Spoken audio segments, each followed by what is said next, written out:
Ladies, Chic and Path Powers here. You know how it's empowering to be back to yourself after freeing yourself from domestic violence trauma, getting back to your art, passion, purpose, connecting to my body, mind, and spirit, reconnecting to myself even more because I needed to create a safe place within myself, made me realize how important it is for domestic violence survivors to really protect your peace, your space, and your boundaries. This is going You're right never on a my victim. head. You're only See, a victim of your choices, and even then, don't ever be a victim of life.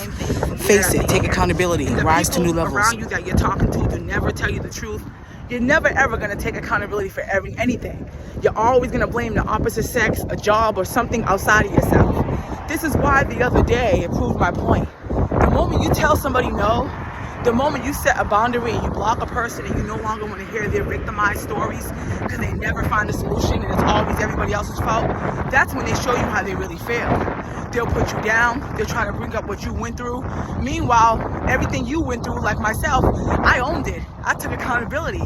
You can never make a person feel a type of way like myself, who owns everything she's been through and done. She faced it, going to therapy and moving up and elevating within my spirit.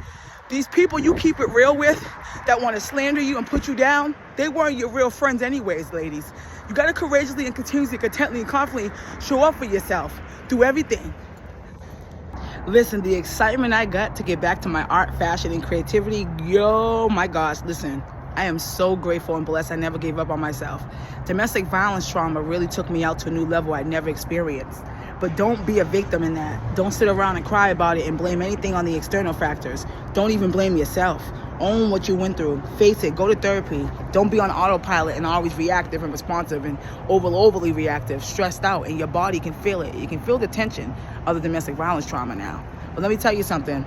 I got this leaf today off this tree that I thought was cool because it got these prints on it. The fact that I'm back into my art and fashion creativity, that feeling of having the passion again, I would never give up on myself. Moving away and truly facing my domestic violence trauma, even from childhood and even from that one relationship, my first one ever, it was really hard because when you move away, you're alone. And when you're alone, you're facing internal things that no one will understand. Internal things that throw your body, your nervous system in various variations that even you can't comprehend. And the people around you won't understand. But that's not your point. The point is you got to set up new boundaries for yourself after domestic violence trauma. You can't do the same things because sometimes your nervous system is affected. And to get back to your old self, you really got to face the pain and feel all the emotions of it. Can't be hard on yourself. You can't judge the feelings. I have bipolar 1, and sometimes my moods go up and down, but now I know how to regulate it because I know who I am now, outside of trauma, outside of the bipolar 1. I know that that's just a mood thing, and that's just the